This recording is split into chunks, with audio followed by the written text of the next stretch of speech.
What does it take to deploy a rescue team to a natural disaster after a hurricane? Find out on Talking with Henrietta, coming up next.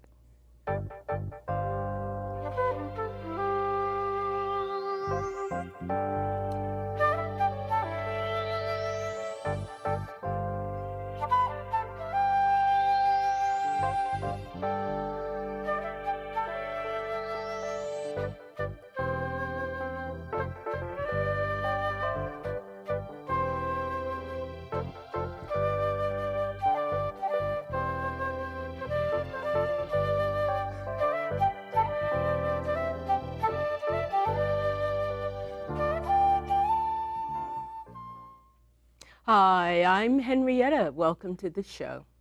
Hurricane Harvey was the first major hurricane of the 2017 Atlantic hurricane season. From late August to early September, Hurricane Harvey ripped through several islands in the Caribbean up the Yucatan Peninsula, and it hit the states of Georgia, Texas, and Louisiana, causing massive damage in its wake.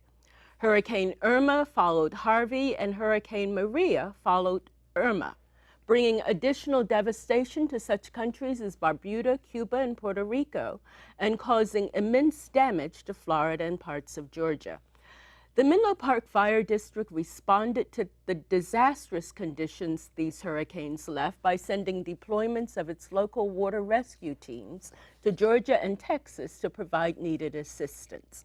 On this show, we'll talk about the recent urban search and rescue deployments to Texas and Florida, as well as the steps you can take to prepare before a natural disaster strikes. Seated with me on my left is Jim Stevens, who is the Division Chief of the Menlo Park Fire Protection District.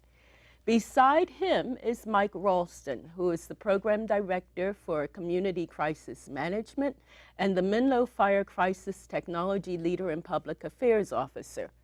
Ryan Zollicoffer, who is seated on my right, is the Disaster Response Manager with the Menlo Park Fire Protection District. Well, welcome to the show. Thank you so much for being here. Thank you. Thanks for having us. Yes, it's a pleasure. So let me go to my first question. What does it take to deploy a rescue team after a hurricane? Well, in our case, many years of development. This all started, our involvement, the Menlo Park Fire Protection District's involvement in urban search and rescue started in the mid-'80s.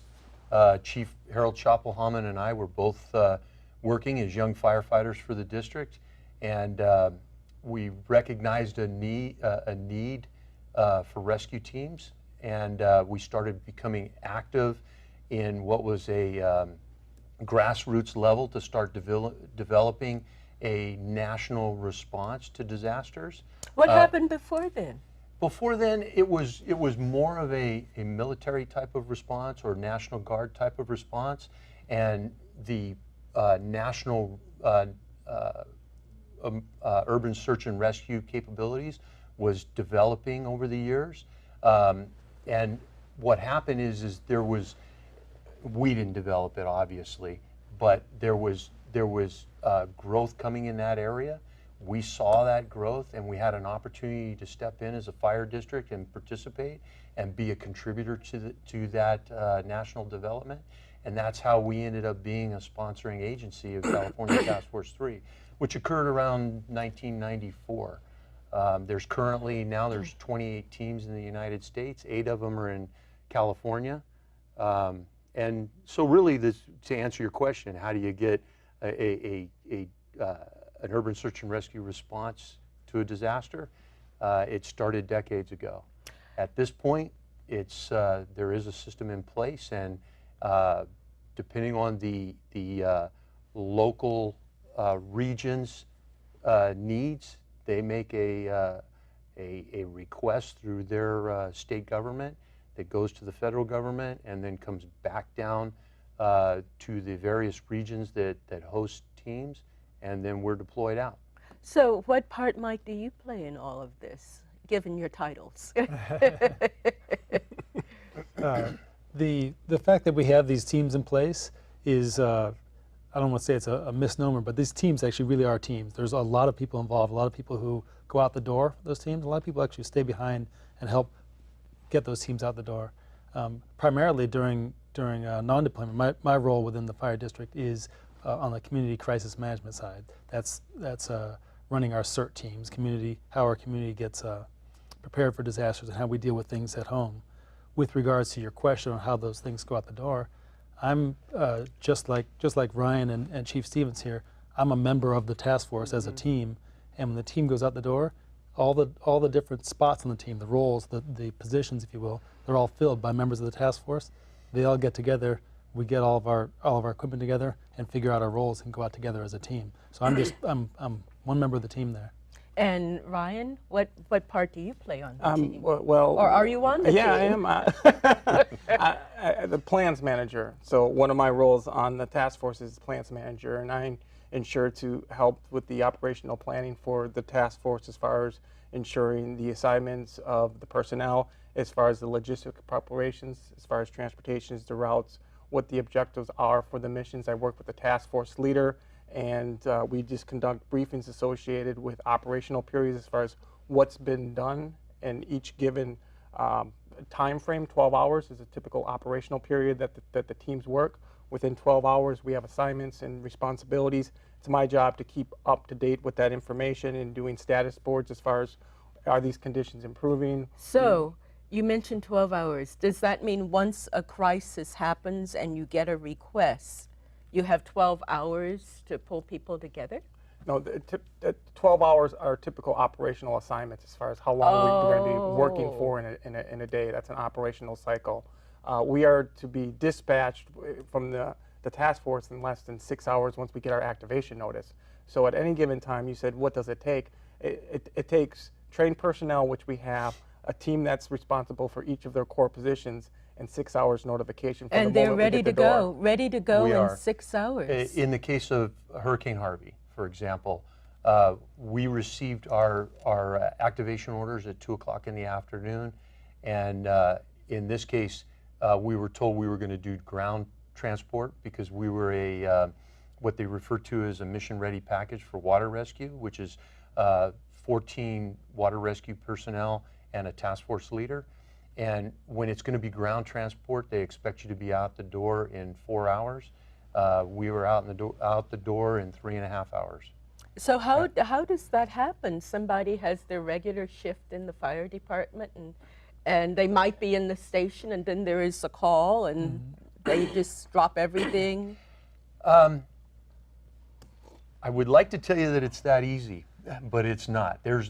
What happens is it's situational awareness. We, like everybody else, we're watching the hurricane on the Weather Channel or whatever channel is reporting it, and we start to anticipate these actions, and we start to look at confirming our roster. We have an ongoing roster. We could call our California Task Force 3 right now, and they have the team rostered out. They know who they're going to send. So we start talking about, okay, there's a hurricane in the Gulf. If it hits here, if it hits there, where is the team up on the list of ordering from FEMA? What's our probability of going out? If we're going to go out, when do we think? And we start to build that behind the scenes so that when we finally get that call from FEMA, then it is very doable. Why does the call from FEMA come to Menlo Park Fire District? I think you said there are how many other teams? 28 teams. Yes, and I'm sure there's some that are even closer, right? There are. Are there? There are, and depending on where it is, obviously. In the case of Hurricane Harvey, there were teams that FEMA actually, before they had deployed us, before the hurricane ever hit, FEMA is proactive. I don't know that everybody knows that, but they do act proactively. Yeah. And what they do is they move task forces into the area before the event.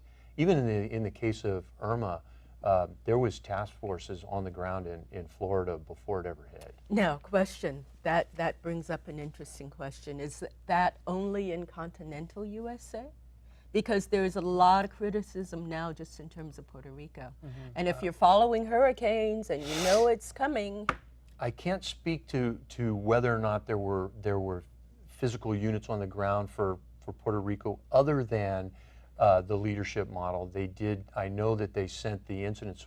They refer to it as an IST or an incident support team. And they're color coded. They sent the red team to Puerto Rico in advance of They the did. hurricane. Yes. We actually have. In fact, go ahead. I didn't mean to interrupt. No, We actually have people on our team that participate as members of the incident support team, which is an overhead team for FEMA. And currently, right now, we have a gentleman named Carl Custon who's been a part of our team for years. He's actually in Puerto Rico right now. He's been there for 20 days. Oh, so the hurricane hit Puerto Rico, I think, 8 days ago. So how many people on the red team in Puerto Rico?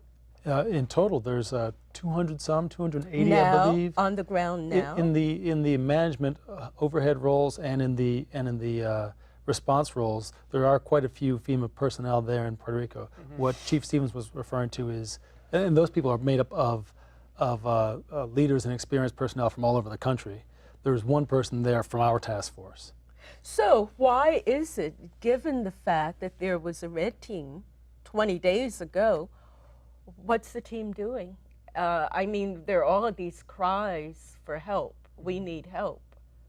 What's going on? Go ahead. The point that's probably really relevant to look at is, and this is not always the happiest thing to say, is that disasters do occur, and there's any number of things that need to be done, right? We see on the news and we hear on the news about people lacking food, lacking water, lacking basic first aid, and that's all very important, very critical things. But there are also different phases of a disaster and a disaster response. So if you look at the entire model, and I'm sure Ryan can add to this, but you look at the entire response model, you have what you're doing from a preparation standpoint. That all occurs before it got there.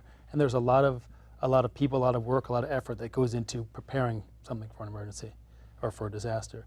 Then you have when the actual disaster hits and how you respond. That's what any of us might think of. You call 911, who comes and responds right then, takes care of you right then.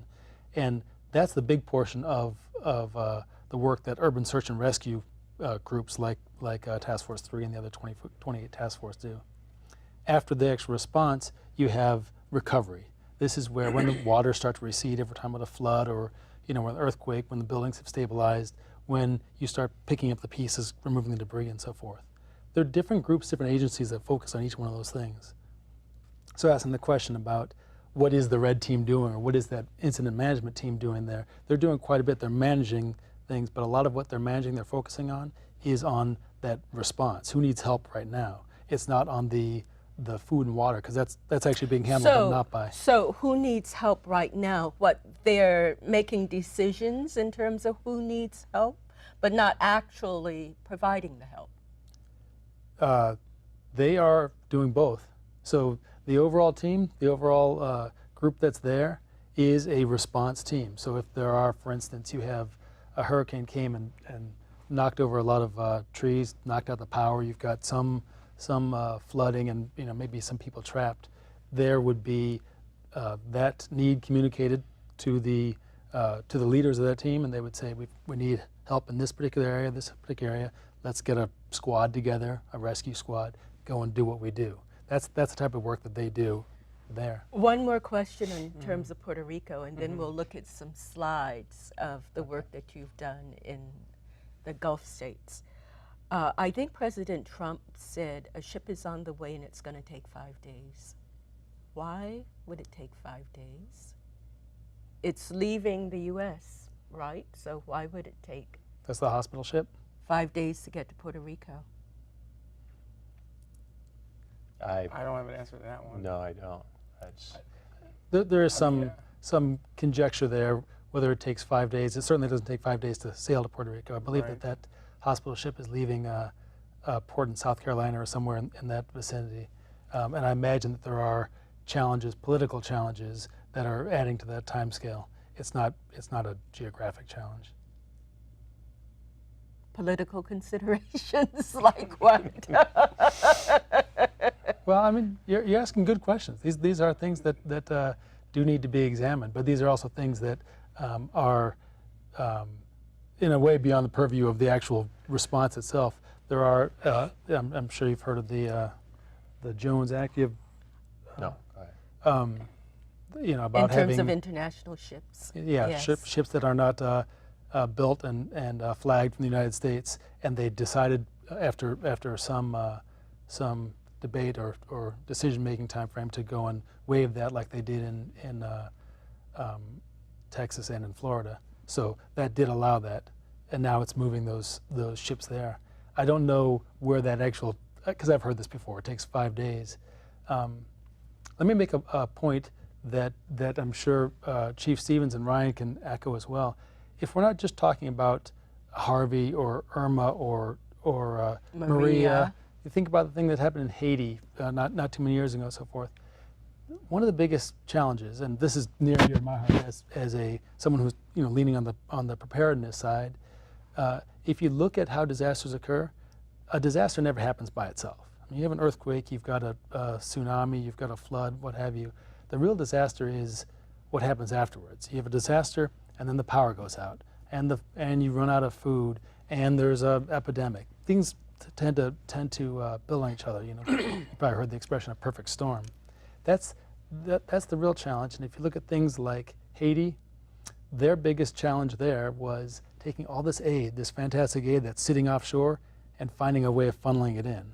So my understanding of the challenge in Puerto Rico is, even if you get a container ship full of food and supplies into the port, into Puerto Rico, then you need truck drivers, you need trucks, you need infrastructure, and that's the real challenge. Forklifts and sometimes Yeah. the governance issues and declarations and processes sometimes provide some restrictions operationally in getting the resources to the right area. And In other words, you're saying the bureaucracy.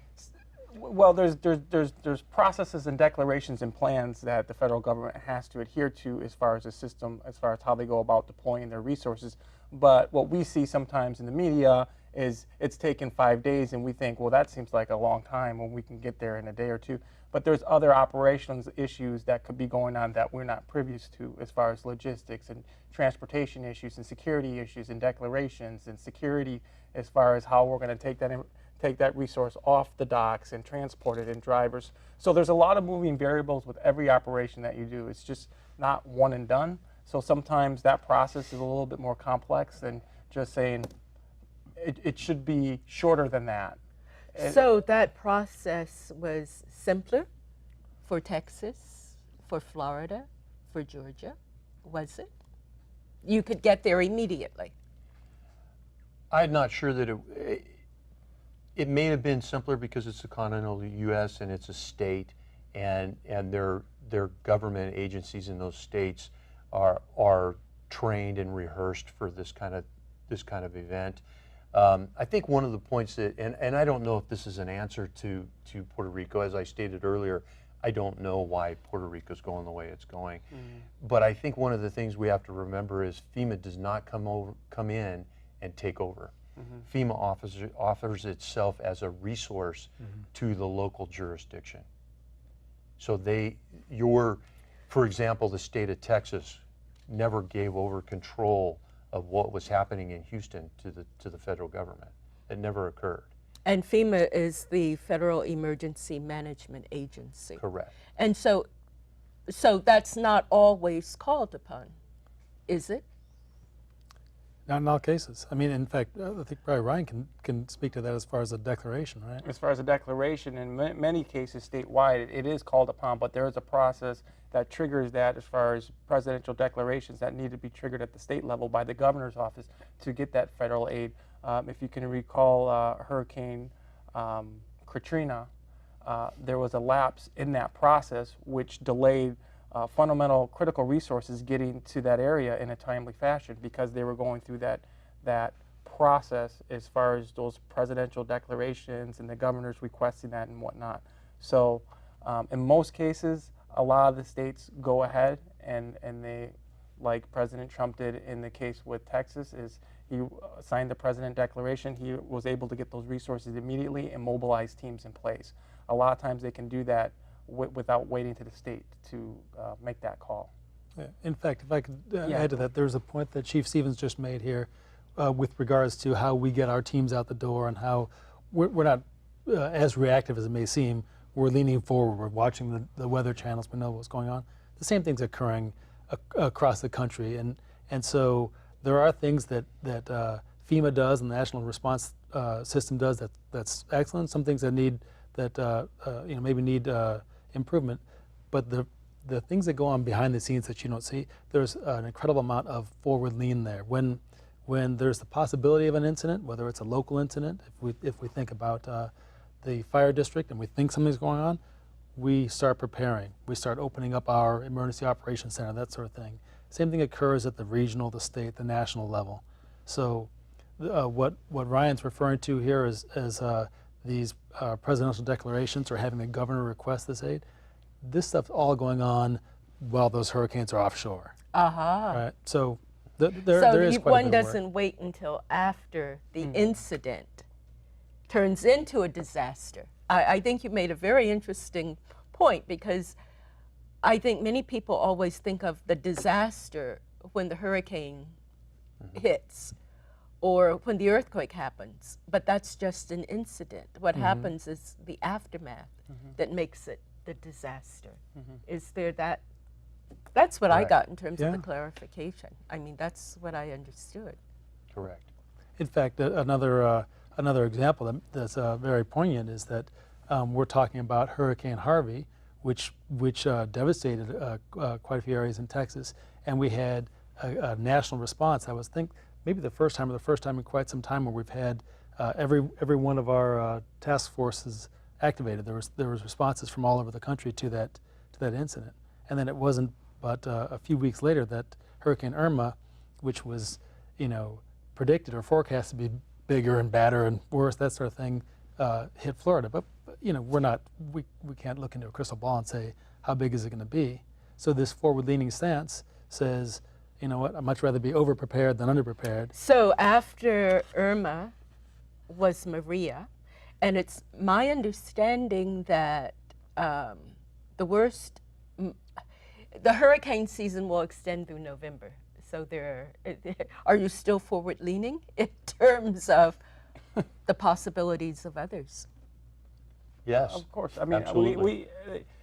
the task force has operational plans where teams are always put on notification as far as being able to go out the door in 6 hours. And I mean out the door, say bye to their families and their loved ones to an imminent threat nationwide is significant. And we have teams that are committed to that and can go out the door at any given notice in 6 hours notification yearly. And we have color-coded teams, red, blue, and white. Each of us serve in a capacity on those teams, and we train.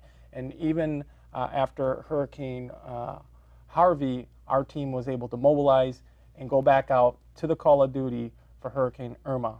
These two gentlemen here, Chief Stevens went out for Harvey, and Mike went out for Irma, and that's just right after they came back. And that's extraordinary. You could see the stress that this puts on the task force and the capabilities operationally for FEMA, but that is our responsibility as a task force, as a FEMA supporting agency, and as a fire district, that if we get the call, we pre-position and we're ready to serve the next event at any given time. You talk about the stress, and we'll talk more about the stress after we see some slides from Harvey and see what the urban rescue mission was involved in. Okay. So if we're ready for the slides, and here we go, and you can talk through them. I believe this was taken off of County Road 220 outside of Wharton, Texas. This is one of our John boats. We brought the California Task Force 3 mission ready package for water rescue is what was sent to Texas. That's 14 water rescue members and a task force leader. I was the task force leader for the team. We had 4 John boats and 2 rigid hull inflatables. So 6 boats that we deployed into the water. And that is the county road. Yeah, that boat is on now. Probably right after we launched, and they're feeling their way along the water, kind of checking for depth, and for obstacles as they start to work their way out into a position where they can advance at a more rapid rate.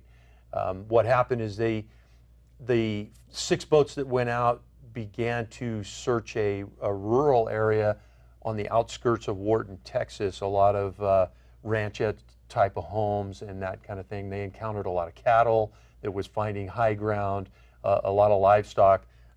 We can go to the next slide, Okay. but keep talking. Okay. So this would be another example of that rural area leading into Wharton, Texas. So they had to do a wide area search. So what we do is we coordinate with the other teams that are coming into the area. For example, I worked directly with New Jersey Task Force 1's task force leader and California Task Force 1, which is Los Angeles. I met up with them on County Road 220. They launched their boats at the same spot we did, and then what we did is we took a general understanding of the lay of the land, and we gridded it out, and we assigned different boats to different grids to accomplish a search. We can go on to the next slide. One of the ways we did that, we were able to accomplish an overview and decide on a grid, is we actually launched a drone and got an aerial view of the flooded region. Is that a 2-story house or a 1-story? That's a one-story house. And About you can see- how deep is the water there? You know, it varied from. I mean, obviously the topography is different throughout the town, but on average, I would say we saw a lot of the area under mid first-story window, which I would imagine is probably 6 feet. And then we saw other areas. I recall an area where there was a trailer park, and it was pretty much to the tops of the trailers. Right now, we don't see anything but the water. Right. The water, the trees. These are the boats making their way through that rural area into town, and this is a dog that they rescued. You know, most of the livestock. I mean, obviously, we don't have the capability. Our focus is human life rescue, but so most livestock will find its way to high ground. It will try to evacuate Next the area. slide. But if in this case they found a dog that he was not going to find high ground. He was swimming for his life until he was going to become exhausted, because there was no high ground in the area where they found him. So they picked him up and put him in the boat. This slide is actually in Wharton, Texas. It doesn't show the house, but this was a small house with a detached garage in the back, and the house was underwater to almost the mid windows or tops of the window, and there was 2 elderly people living there. And we just happened to go by there and look to the detached garage, and the detached garage was open, and they were actually up on belongings in the detached garage trying to stay out of the water. And these are Calling for help, or you just happened to see them? We happened to spot them, and a couple of our guys dismounted and went back there to check on them, and we were fortunately it was at a depth where you could wade. So evacuating them was relatively easy. It wasn't that complicated. Now, that's in Texas. That's can go in on Wharton. to so in this water, the water seems very calm, but heaven knows what's in it. Snakes. I don't know. Alligators. Not in Texas. Water is deceiving. Yes, I Okay. would think. It can it's look- muddy. This water is moving. It looks like it's just a lake, but this is water in places where there's normally not water.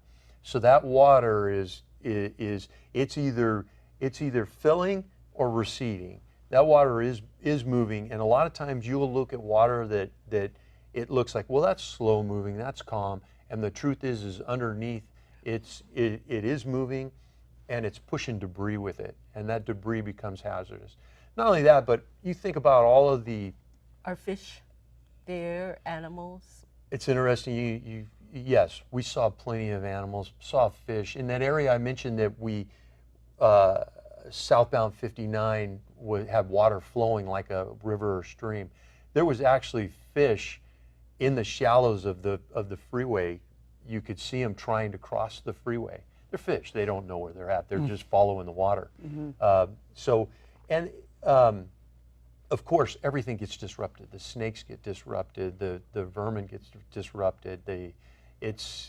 And they're all trying to find ground where they can survive. There are.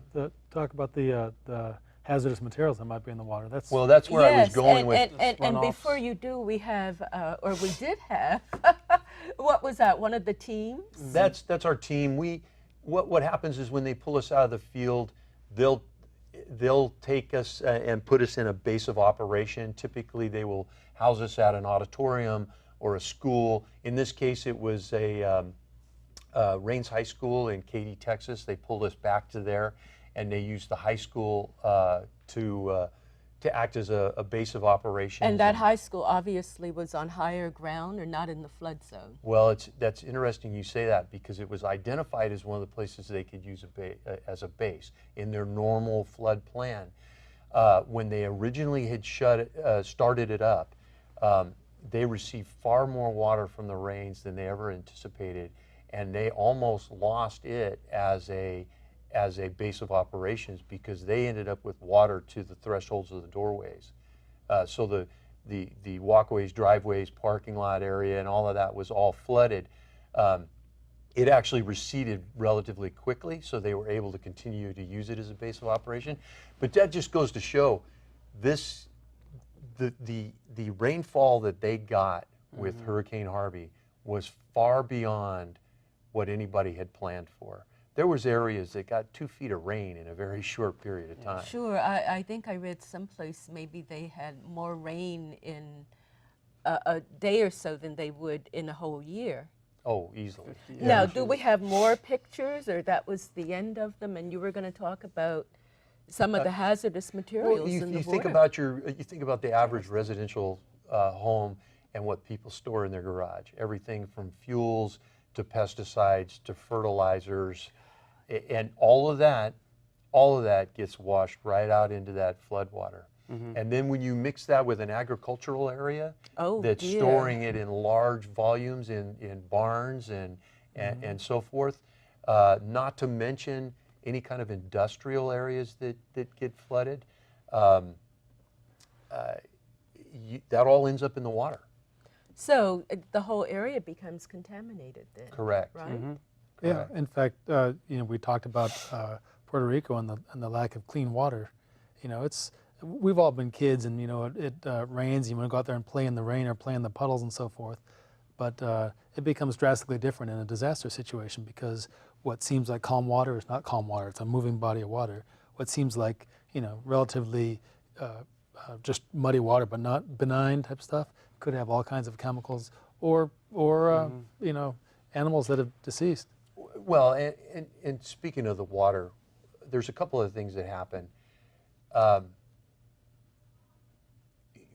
lot of times in floods, what will happen is the storm drain or Sewer the manhole covers will get removed from the manholes. You can be wading through what you think is calm water, and you can step through a manhole and you're goodness. gone. There's draining culverts that are created for normal rain to funnel that water from one area to another. In a normal rain, those things work great. In flooding, what happens is they're still funneling water to another area, and there's a current that is created that sucks through those culverts. If you don't know that's culverts there, you can actually get too close to that culvert and just get sucked right into that pipe. Oh my, did that happen? I mean, how do you, when you talk about a county road, how do you know where those culverts are? Or Well, our folks are trained to identify. They have these. Well, they use the sticks. If they're going to approach a vehicle that's submerged or something like that, we put taglines on them, ropes on them, to try it so that if something goes wrong, we can try and retrieve them. But they try to sound the area in front of them. The other thing is we try to give them as much training as possible to where they can read the water. We'll actually take our teams and we'll go we'll send them to the American River in Sacramento because they'll have fast-moving water. And if you've been up there, there's sections of that river that looks, oh, that's beautiful, it's nice and calm. No, it's swift water. And what we do is we'll take our guys up there and we'll spend time training on swift water rescue in those kind of conditions. So it seems that You want to join the team? I'll go as a journalist covering what's going on. That's important. There's one other aspect I wanted to chime in on what Chief Stevens was saying, because there is a tremendous amount of training that goes into it. But one of the things, if you look at the evolution of the fire service, of emergency search and rescue, urban search and rescue, is our tools are getting better. There is the advent of technology in here. And Chief Stevens pointed out earlier that we do make use of drones. That's a relatively new addition to what we use, which gives us an aerial view, some situational awareness. But we also use things such as GPS positioning. So if a team does locate a hazard through the probes or through happenstance, they can tag it, and then the whole rest of the teams, other teams that come in, will have that electronic information on their maps as to here's a hazard, or here's what I found there. Because there are no street signs, maps are kind of hard because your landmarks are washed away and so forth. It's also how we accomplish, when I said that we set up grids to search different areas, that's how we record that. We actually have a program called Iron Sights, which is a GPS program. And when say we search a house, we'll mark that GPS coordinates in this program called Iron Sights.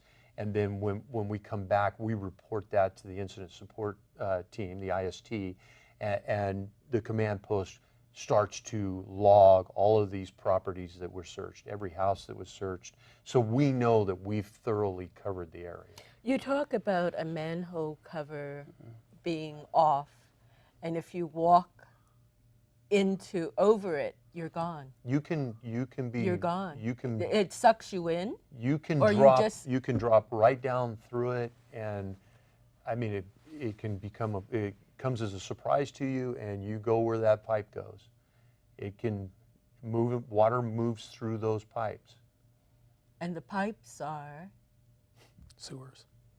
They're miles long. They can be. Full of water. Yeah. Yeah, your chances of survival are slim, if any. Yes. So and that's why this walking through the water, people, and I don't know if there's a way around it. If your house is flooded and you're there, you're going to evacuate the best way you can, and walking through it may be the best way you can. It might be the only way, right? Unless you have a boat or. I think this is part of where emergency preparedness comes through, is anticipating these kind of things. If you live in a flood-prone area, this is an area where you can educate yourself as to, okay, if this happens to me and I am stuck in this situation and I've got to cross water, what is the safest way for me to cross water? Whether it's a sounding stick, understanding the lay of the land, understanding that storm drains are put inside the roadway. If I can identify where the sidewalk area is and try to stay with the sidewalk area by looking at signposts and that kind of things. Typically, they don't put signposts in the middle of the lane of a street. They'll put a storm drain cover in the middle of the lane well, of the if street. you have a family and there are 5 of you, when one has the stick, the rest of you are vulnerable to whatever. Correct. Now, if you're in single file, Right. that's something else. Now, you talk about your readiness. What happens when you come back? The stress. You even talked about all of the new equipment and technology, but what about post-traumatic stress syndrome? How do you deal with that? It is. And are you ready? No, I'll leave it at that. You're not expected to deploy again within a few hours or days. No, we actually do critical incident stress debriefings after deployments. Deployments where it's understood that we've encountered deceased people or situations where that can be an issue. We did a critical incident stress debriefing after the World Trade Center deployment. We did critical incident stress debriefing after the Oklahoma City bombing deployment. Those type of incidents, certainly that's not even, it's not a voluntary thing. If you're on the team and you went to that type of incident, when you get home, there's a critical incident stress debriefing that you go through. It's mandatory. So, and then, we try to, our leadership teams, we try to get them an education to where they can know their personnel and they can identify changes in their behavior or their attitudes and try to recognize that stuff early so that we can support getting them help. so Ryan, you've been quiet for a while. Yeah, you answered all the questions. What can I say?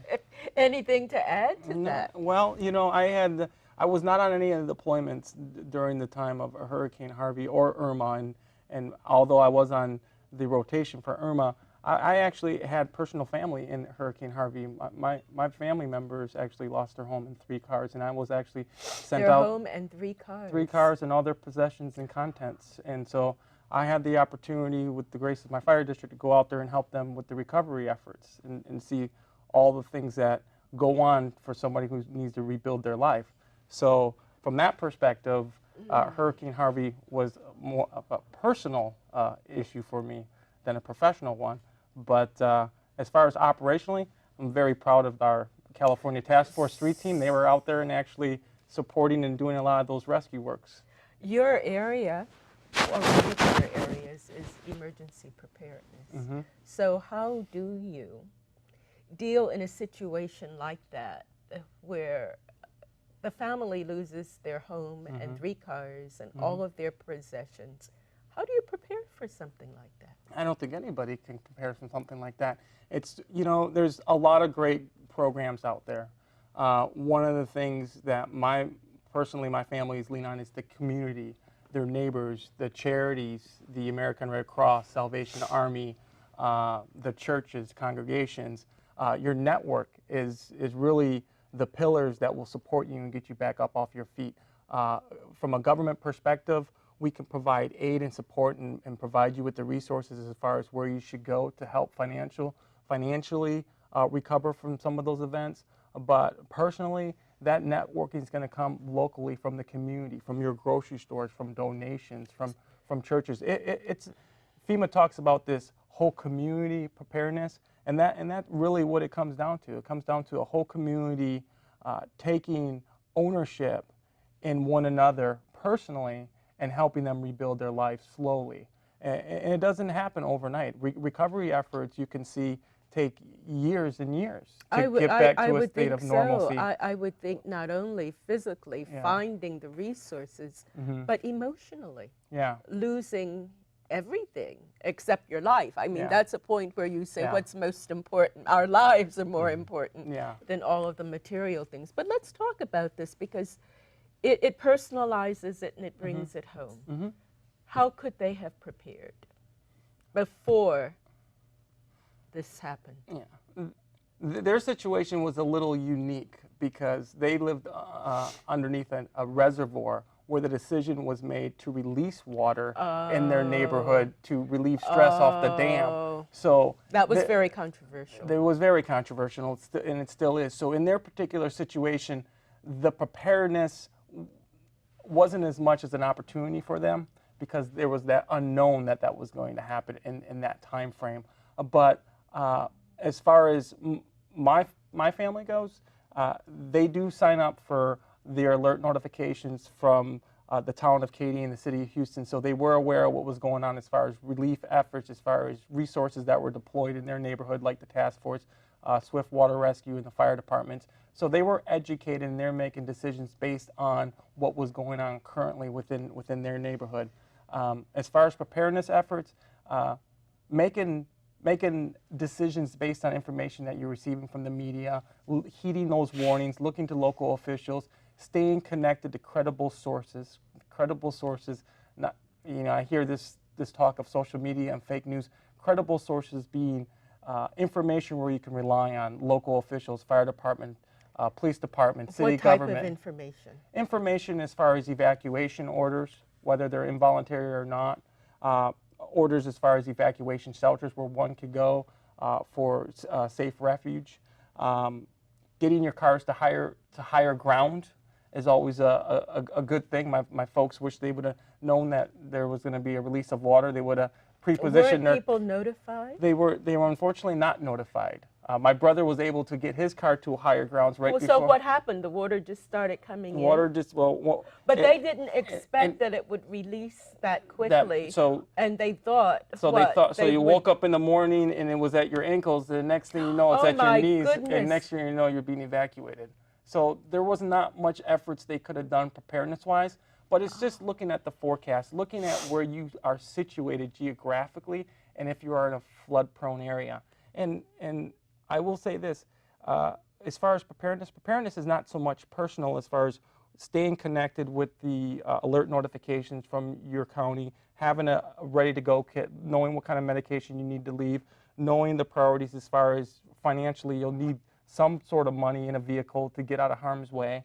And if you have pets, ensuring the safety of them, but also having city ordinance where you should be building properties and where you shouldn't be building properties, and having regulations and zoning.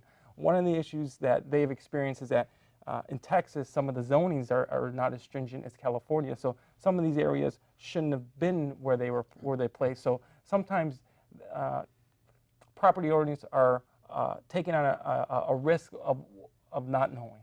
Sure, that was a lot of wetlands or areas that should have stayed undeveloped, that would have absorbed the water. And as they rebuild, you're rebuilding in another hazard area, another threat zone. There's the element of it hasn't happened in a while, therefore it won't happen. That's human nature. But I mean, you use the example of areas that were wetlands that were developed, and when they get developed with concrete, which doesn't absorb water. It holds the water in. But if you go, oh, we've gone 10 years, we've gone 20 years, we've gone 50 years, it starts to fade from the collective conscious, and you know the arguments get louder and louder and more persuasive to say, come on, we can build something. So do you know, it's very interesting, and hold your point, Ryan. That reminds me of the time I went to the doctor in my 20s and said, well, this had never happened to me before. The doctor said, well, if you live long enough. So it hasn't happened. However, I mean, in 50 years, answer, in 100 years, anything we're talking about, everything we're later. talking about here, it's going to happen. I mean, we don't even have to spill ink on it saying, you know, is it going to happen, maybe, sort of, whatever. It's going to happen. Everything will eventually happen, like your doctor was saying to you.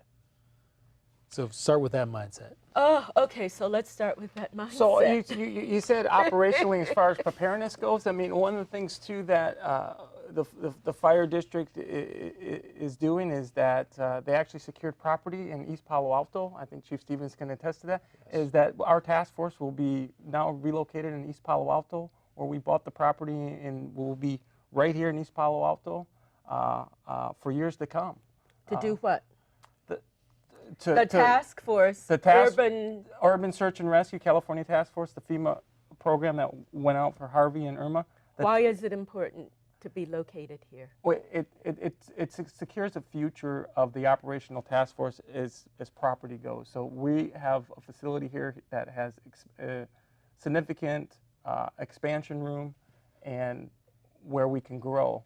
And prior to this, the California Task Force 3 has been housed in a warehouse that is leased. Yes. So that potential, yes, it actually belongs to Facebook, and they've actually been great landlords. But Facebook, as just like any other company, they have plans for their company. So the potential for us being without a home at some point is always there. Anytime we're leasing and we don't own the property, there is that potential that we will lose a lease and have to find housing. The fire district is a sponsoring agency purchasing the warehouse on Pulgas in East Palo Alto guarantees that there will always be a home for California Task Force 3. Now, going back to something Mike said, that it's guaranteed to happen. Hurricanes are not guaranteed to happen in our area. Right? flooding is. That's right. I mean, But earthquakes are. Earthquakes are, and I mean, just to, push back somewhat humorously, we have hurricanes in the Atlantic, and we have earthquakes out here on the coast, and we have tornadoes in the middle of the country. Ryan and I grew up in the Midwest, so we're used to that. But you've had you've had tornadoes in California. Yes, you've had you're right. earthquakes in the middle of the country. Yes, I just wanted snakes on a plane. to bring snakes on I just wanted to bring up that point. Just because it hasn't happened doesn't mean that it might not. Right. And with global warming, supposedly, right. some would deny it, but the climate's changing. But and the real point that I think that's important to focus on is not, all right, here's a hazard, let me prepare for that. Oh, another hazard, let me prepare for that. You can't prepare for everything, right? Because you don't know what's going to occur, what combination of things are going to occur. You can prepare for some of the more likely things. We're in California, prepare for earthquakes, prepare for flooding from tsunamis or flooding from weather. But the most important thing, and we do this all the time in emergency response in the fire district, is adopting that mindset of preparedness in general, of understanding your risks. Ryan spends much of his day understanding the risks of the entire district and trying to figure out how our plans fit together for that. How do you develop that mindset? I mean, given the stresses of every day with people, concentrating on making a living, having an affordable place to stay, bringing in enough money to pay the bills. What's that preparedness mindset? Isn't that all part of living a resilient life? We get an education, we increase our job skills, we make ourselves marketable in the economy so that we can provide for ourselves. I think that disaster preparedness is just one more small piece of living a resilient life. And do you know, because you work in this area, and I think it takes a lot to be resilient in what you do, it might be easier for you than for, I mean, it's not something that's common sense, or is it? I mean, it's something that one has to become conscious of. Yes. I mean, one has to say sooner or later that earthquake will come, but I don't want to think about it. You know what? I don't want to think about it now. But I think that is your preparedness. That is your decision, right? So in a sense, That's what people would say. You're consciously aware of the threats and the risks to which you live in, and whether you choose to do something or not, you've already accepted your preparedness efforts, which are nothing. So at some point, we as citizens and we as society need to understand what kind of environment we live in, the risks that we take, and the decisions that we are going to decide upon. Let me just say, when I said I don't want to think about that, I wasn't necessarily talking about me personally, but I'm saying the average. Many people would say, that's not an issue for me right now. I have to go. Oh, absolutely. It's not But I don't think it's. We're not talking about insurmountable tasks to accomplish to be prepared. A lot of things are as simple as, I have a mindset myself from being in the fire service as long as I have. I keep my vehicles, or if I drop below a half a tank, I start thinking about getting fuel. And the reason why is because if I need to evacuate the area, I don't want to be looking for a gas station. I need to know that I've got fuel. So I have a daughter. As she was growing up and she became a driver, I taught her the same thing. When you drop below a half a tank, you start thinking about getting fuel, because you may not need the fuel to get where you're going today or tomorrow, but if something happens, you're going to wish you had it. Yes, and I tell myself as one who drops below a fourth of a tank all the time. You know what I'm saying? For the prices to drop down. That's what I do too. It's simple little practice. It's simple little practices like that. Having a first aid kit. Having water on hand, knowing the websites that provide me with situational awareness. For example, when we have the heavy rains and the high tides in the bay, and people are concerned about the San Francisco Creek jump in the banks, you can go to the city's websites. You can go to Menlo Park's website. You can go to East Palo Alto's. You can go to Palo Alto's website. you can click on creek monitor, and you can watch the creek levels rise and fall on those monitors. Now, not only do you need to have the emergency kit and some things at home, but you also need to, if you have a car, have something in your car. What happens if the house collapses? And I mean, you can't get into... Especially in California. People are never without their car. The two things you can count on is you're somewhere close to your car and close to your cell phone, right? Living here in California, but that's a great example. Put it in your trunk. What to do in case of earthquake? Now, we talk about flooding. What do you do? When an earthquake comes, do you get under the table, the biggest, strongest table? Do you stand under a doorway? What do you do? I'll take a crack at that, so to speak. Yeah, it's sort of common the common knowledge to go find a big sturdy table and get under the table. That's never a bad idea. One of the challenges with that is whether the table itself will hold the load of whatever's going to land on it. It used to be people say find a doorway, go stand in a doorway, right? Construction has gotten so good and so resilient, to use Chief Stevens' term, that's not necessarily as efficient as finding a table, or if you have a chance, get outside the building, right? If you don't have the opportunity to get outside the building, finding something that's going to give you some space, some airspace, is probably your best bet. Famous last words from anybody?